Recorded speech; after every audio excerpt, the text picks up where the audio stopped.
Ini penting saya utarakan, jadi saya ulang lagi. Makanya di Quran itu ilmu tertinggi diantaranya menurut orang tasawuf qulillah tsumma dzarhum fi khaudihim yalabun. Saya itu gak pernah loh takut mati meskipun saya masih muda, karena saya bayangkan mati itu ya baik-baik saja.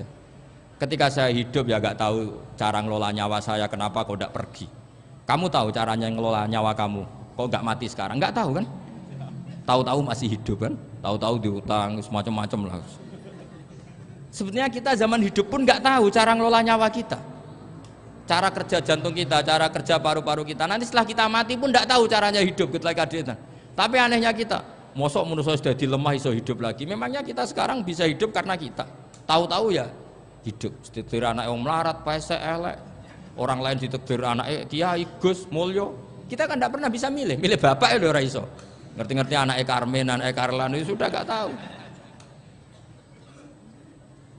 Artinya gini ya, sudah ya Allah, ketika saya hidup ya tidak tahu kenapa saya hidup, pasti Engkau yang menghidupkan.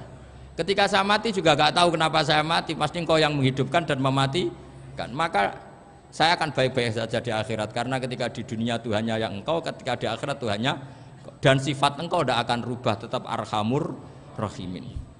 Makanya dulu wali-wali itu kalau mau mati ya santai aja. Sayyid Umar bin Abdul Aziz itu ulama-ulama dulu, kalau mau meninggal itu kalau keluarganya nangis marah besar. Memangnya mau kemana kamu nangisin saya? Lah kamu kan mau mati. Memangnya mau kemana kalau mati? Ya kembali ke Allah. Susahnya apa? Di dunia ya milik Allah, di akhirat milik Allah. Inna sholati wa nusuki wa mahyaya wa mamati lillahi rabbil. Yang aneh sampai harus melarat orang wani mati. Wah, aneh tenan. Ya karena sampean tahu mungkin di akhirat lebih miskin lagi kan karena. Wes repot naon terus. Coba kalau dari awal kita menstatuskan diri kita biadillah. Inna sholati wa nusuki wa mahyaya wa mamati. Tapi kamu salah status. Mengatakan kehidupan adalah momen untuk mencari kesejahteraan. Kehidupan adalah momen untuk cari karir. Kamu mensifati kehidupan secara salah. Jika kamu terjebak nyari karir, nyari kaya. Coba kalau kamu pakai mazhabnya Sufi, kehidupan adalah pemberian dari Allah untuk kembali kepada Allah. Kematian ya seperti itu. Akhirnya ya santai saja. Inna sholati wa nusuki wa mahyaya wa mamati lillahi rabbil alamin. Istri juga gitu.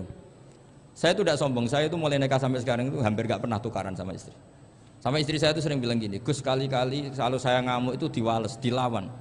Supaya saya punya musuh katanya. Betul ya? Ya saya bilang gini, Allah itu maha baik sama saya. Ketika harmonis, ganjaran saya ya lewat harmonis itu. Sehingga saya ngasih uang, menyenangkan Anda. Ketika Anda marah, ganjaran saya lewat sabar. Ya sudah itu semuanya baik. Kalau kamu marah, saya tidak dapat pahala. Makanya kalau kamu marah tak dengerin. Ini cara Allah membuat pahala tanpa bayar kata saya. Justru kalau pas rukun itu untuk dapat pahala harus nyervis, jajak nukokno kelambi mahal katanya. Boros itu pahala yang boros kata saya. Tapi kalau kamu marah ini pahala paling murah, nggak usah biaya, dapat apa? Pahala. Cukup sabar. Lu itu kalau terlatih lama-lama dapat ya biasa saja. Ulama dulu seperti itu semua. Imam Syafi'i itu pernah ada orang baik sekali sama beliau. Orangnya itu munafik padahal. Tapi kalau setelah keluar dari Imam Syafi'i dia memaki-maki Imam Syafi'i. Suatu saat beliau dikasih tahu orang yang tadi muji-muji jenengan itu di luar maki-maki jenengan. Imam Syafi'i itu guyu. Guyu sebenarnya bukan alhamdulillah. Muridnya kan janggal. Ini dikasih tahu gitu. Alhamdulillah. Kenapa Imam Syafi'i dia kan di luar maki-maki jenengan? Berarti aku wong wibawa ning ngarepku rawani. Ya jadi dianggap enteng saja melihat. Berarti aku wong wibawa ning ngarepku ora wani. Ya sudah. Terus ketika ditanya, tapi itu kan bahaya bagi Anda karena memfitnah Anda gini-gini. Kata beliau, zaka Allah. Yang ngritiknya bahaya itu hanya Allah Ta'ala. Yang lainnya enggak bahaya. Karena ini makhluk dhaif, enggak penting. Loh kamu sampai tersisa dikritik orang karena kamu nganggap makhluk itu penting. Ini gobloknya sampean. Goblok segoblok-gobloknya itu. Coba kalau kamu mensatukan makhluk tetap makhluk, kritiknya enggak penting. Selesai kan? Selesai enggak? Ini problem Anda ada wali itu, kalau dikritik ya susah. Makanya ada wali itu problem menurut saya. Makanya saya nggak ingin nggak jadi wali itu kan. Karena hanya wali yang hidupnya itu la khaufun alaihim wa lahum yahzanun. Orang dulu tuh semudah itu hidup. Gampang sekali. Dulu ceritanya di antara ceritanya manakibnya saya Ja'far Shadiq itu, kalau ada orang memaki-maki dia itu dikirimi hadiah. Kenapa? Karena kebaikan kamu telah kamu berikan kepada saya, ini hadiahnya. Sampai malu yang ngeritik itu. Kan kalau orang ngerasani itu kan kebaikannya dikasihkan sama yang dirasani.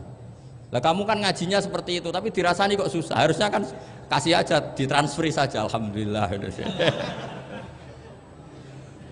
Ya karena kita salah menamain tadi, sing rasani pembenci, pembenci itu bahaya.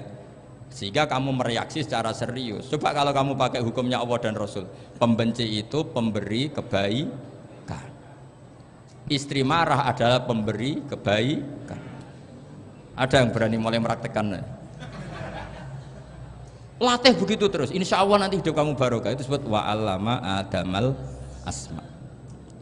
Dan itu yang diajarkan Rasulullah. Rasulullah itu kalau ngajarkan hidup itu gampang sekali. Allahumma ja'alil hayata ziyadatan li fi kulli khairin wal mauta rohatan li min kulli syarrin. Jadi kalau kita hidup anggap saja peluang untuk nambah kebaikan. Kalau kita mati anggap saja akhir dari semua potensi kejahatan kita. Anda sekarang mungkin tidak zina, tapi potensi zina. Anda sekarang tidak korupsi, potensi korupsi. Anda sekarang tidak selingkuh, tetap potensi selingkuh. Nah, anggap saja kalau mati berarti akhir dari segala potensi itu. Alhamdulillah. Makanya saya tuh gak pernah takut mati. Karena saya misalnya setiap saat mati ya saya nanti akan bilang, ya Allah, ini sudah mau mati berarti mau akhir dari segala potensi keburukan saya. Alhamdulillah. Makanya itu ulama-ulama dulu kalau ada preman mati, saya guys, tonggone ra gelem muni saya. Wah, preman kurang ajar. Saya guys, tonggone tetap ra gelem muni saya. Padahal kiai ini muni, saya guys pun mati pun mboten saged macam-macam niki pasti. Karena dia dengan mati berarti rohatan mengguli syarrin, keburukannya tidak terulang lah. Lah keburukan nggak terulang lagi itu saya apa buruk? Saya. Makanya kiainya minta saya nggih niki tonggone cek menengahin. Saya nggih menengahin. Makanya suatu saat kalau ada gitu kamu harus bilang apa? Saya pun mboten jahat malih pun mati. Jadi kayak apa coba? Coba sekali-kali statuskan kalau al hayat adalah ziyadatan lana fi kulli khairin. Al maut adalah rohatan lana min kulli syarrin. Sehingga kita hidup ya happy, mati juga happy, gak masalah. Terus kayak misalnya mendingin, tapi anak bojoku piye? Memang selama hidup anak bojomu bahagia. Ketoknya ya tambah musibah ya cok.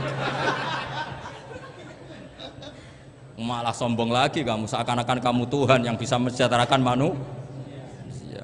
Wong isih urip kok bojomu wis ndonga muga-muga nang mati malah.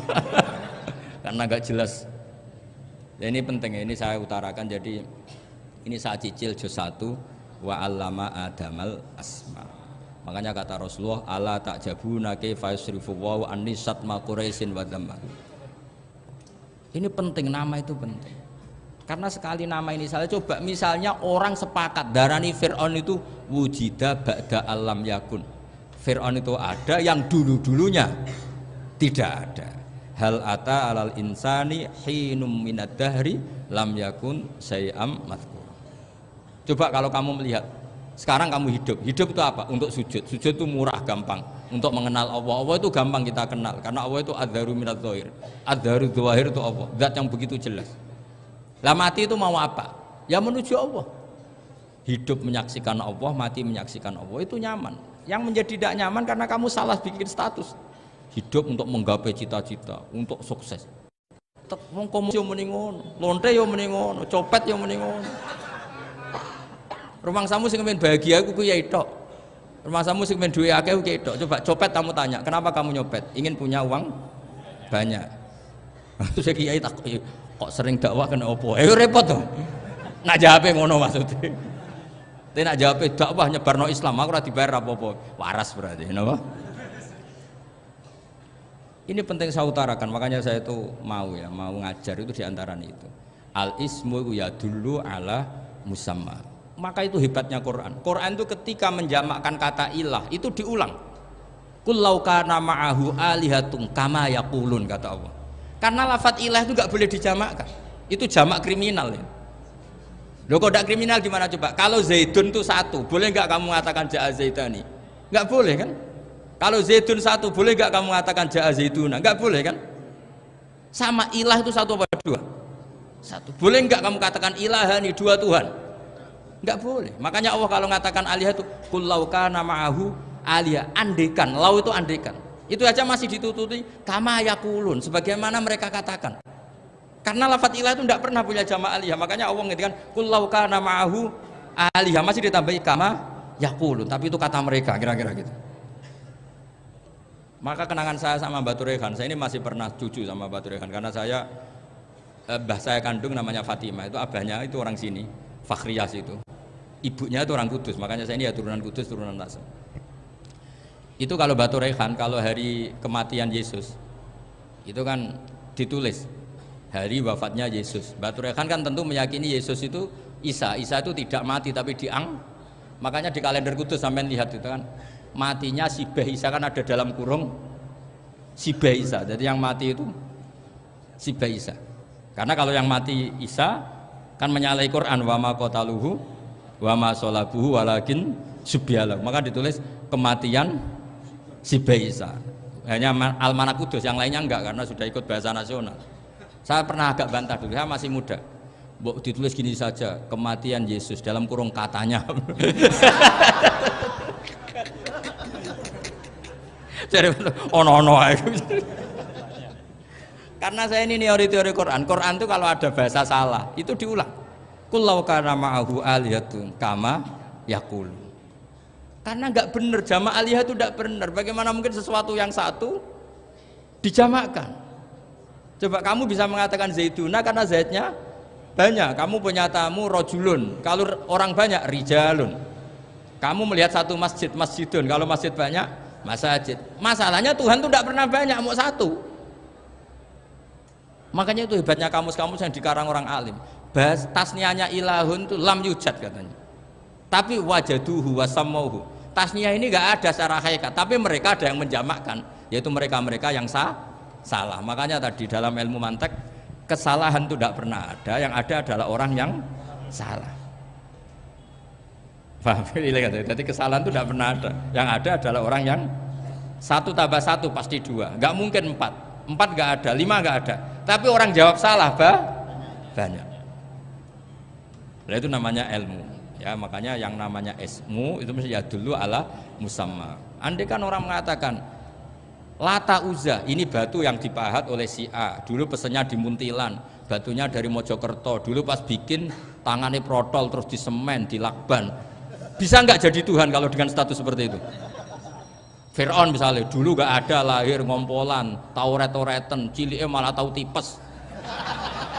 Terus tua-tua jadi pangeran, aneh nggak sih? Jadi semua, makanya setiap kemusyrikan itu kata Allah, inhiya illa asmaun samaitumuha antum wa abaukum ma anzalallahu biha min sultan. Pun nggih ngoten mawon. Assalamualaikum warahmatullahi wabarakatuh.